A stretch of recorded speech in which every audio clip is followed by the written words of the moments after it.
A new network formed to look into compensating platform workers like private hire and food delivery drivers should they get injured on the job.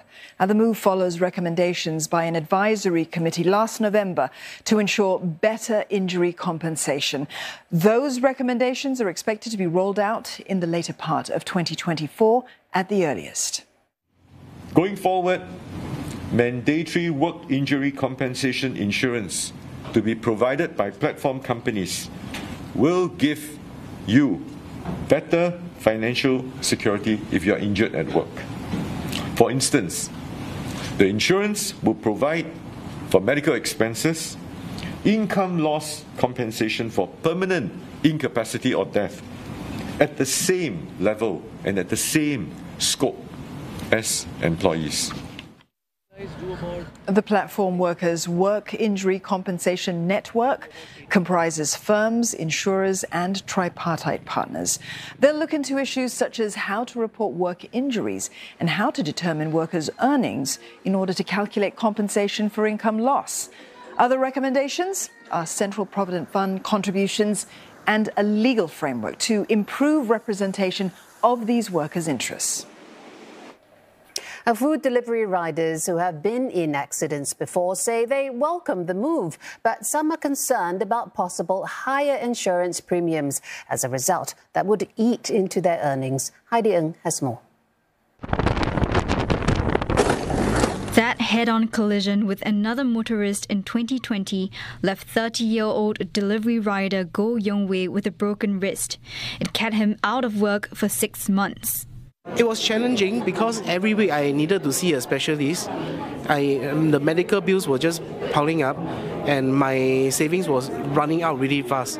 Without any income while I'm recovering at home, it was really challenging and demoralizing knowing that I cannot do any work at all, not even computer work because I can't click a mouse at all.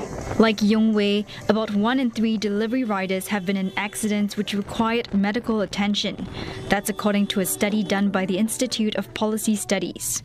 Arif Saleh is another example. The 40-year-old fractured his rib and fingers following an accident just 3 months ago. I can't work for 2 months plus actually. Yeah, for 2.5 months about there. And thankfully,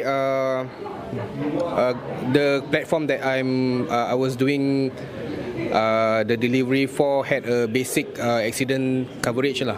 Okay. Yeah, so a bit of the income is being covered by that platform. That's why Arif says he's looking forward to policies for work injury compensation.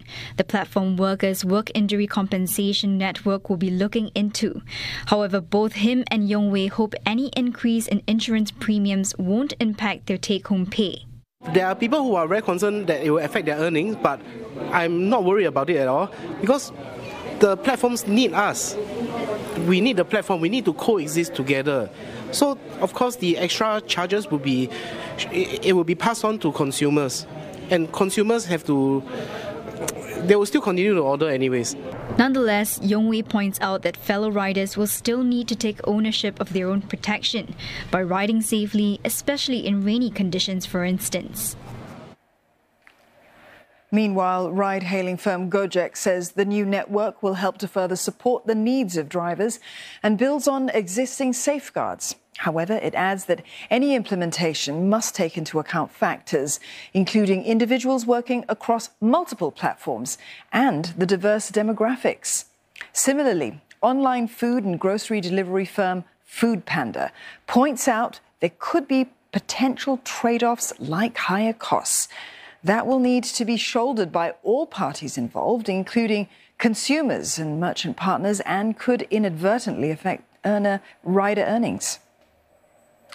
Or concerns over a lower take-home pay due to higher CPF contributions were raised by platform workers at a dialogue session. The panel comprised the Manpower Minister and the Labour Chief, who called on platform workers to rally together to be better represented by the labour movement.